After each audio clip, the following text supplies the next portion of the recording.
ଶ୍ୱଶୁର ଘରେ ପଶି ସ୍ତ୍ରୀ को हाणिला स्वामी। ଶ୍ୱଶୁର ଘରେ ପଶି धारुआ कटुरी रे स्त्री को हाणिला स्वामी। झील को बंचाइबा पई जाई ଶ୍ୱଶୁର ମଧ୍ୟ आहत। गुरुतर आहत होइतिबा मानी को तुरंत एरसमा मेडिकल को निया जाईछि। एभଳି घटना देखिबाकु मिलिछि जगतसिंहपुर जिला एरसमा ब्लॉक अंतर्गत गड़ बिशुनपुर बौलपुर ग्राम रे। सूचना अनुसार जगतसिंहपुर जिला तिर्तोल ब्लॉक अरिलो गाँव आदर्श बारिक बौलपुर गाँव जगु स्वाईंक झील मानी स्वाई को प्रेम विवाह करथिले, किंतु विवाह परे परे स्वामी का निर्यातना और माड़ मारिबा घटना बढ़ी चलीथिला, जहाकु नै एरसमा थाना रे पूर्वरु मामला रुजु होइथिला। स्वामी निर्यातना रे असह्य होई मानी गत मास ठारू बाप घरे रहुथिले। हठात आदर्श गोटे बैग रे धारुआ कटोरी नै ଶ୍ୱଶୁର घरकु पसी स्त्री को निर्दय भाबे आक्रमण करथिले। स्त्री को बंचाइबाकु जाइथिबा बेले तांको बापा जगुसाई मध्य आहत होइथिले। चित्कार सुनी गाँ लोक एकत्रित होई अभियुक्त को काबू करी एरसमा पुलिस को जिम्मा देइथिले। पुलिस अभियुक्त को अटक रखी घटनार तदंत जारी रखिछि। परिचय देले कोन कहबा अपन झों को काली संग स्वामी यार हाँ से आसला आसिक ठिया होला ठिया होला भितर झील को डाकिला मु झील को डाकिली झील देखला वो आश्रम रे पइतला होटो बसला भितर बापा आसिला ता बापा पाखरे ठिया आइरी होटो कटुटा धरला होटो देखु लगेला को लागि गाल रे बसी गला। होटो मु गाल लोक को डाक पकेली दौड़ी आस मारू तापरे मु गाल लोक दौड़ी आसिक धरि पाइले धरि पछे रखिदेले। पुलिस आसला दूर अवस्था से माने खाई पारुनी कटु जे हाल मेडिकल हाँ झील मेडिकल जाइला एरसमा मेडिकल नाई के गोटे बैग रे पुरी जानितला ए बैग कांधरे पकैतला काई एंती घटना काई होतला घंटा घटिला तांगर बहुत आगुरु जेतबेले से भुवनेश्वर रहिला भितरे बहुत भंडा झगड़ा झांदी होई मद सिगरेट खाइकरी घरे शोइबो झील जीव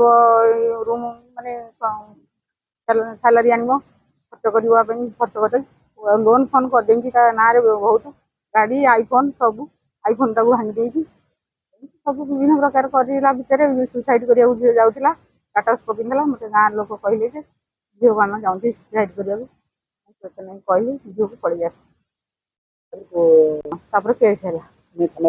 हाँ थाना आग अभियोग कलु अभियोग करला भितर थाना वाला डकैले थाना वाला कथी सुना पुओ भाई आसला सब जिन पत्र दब बोली कहला और देखिकी गला तापर ये आसिक काली एमती कांड कला आम ग्राम खटीगोलटा पड़ा बोलपुर तो हठात खरा बेले तो कल आसते आसिक खोजी मो भौणी खोजला देखा करते कहते रुहतु आम जहाँ निज निज भितर असुविधा है कौन गोटे समाधान करवा पुलिस को डकई से समय से अपेक्षा नक हठात आक्रमण करता भौणी को से मुझे नी पचर आस पहुँचली कि दादा थे भौणी थे दिजन काबू करने भितर सी कौन से मत गोटे बड़ा आघात कर खंडिया कर गोटे कटोरी आनी कटोरी आनी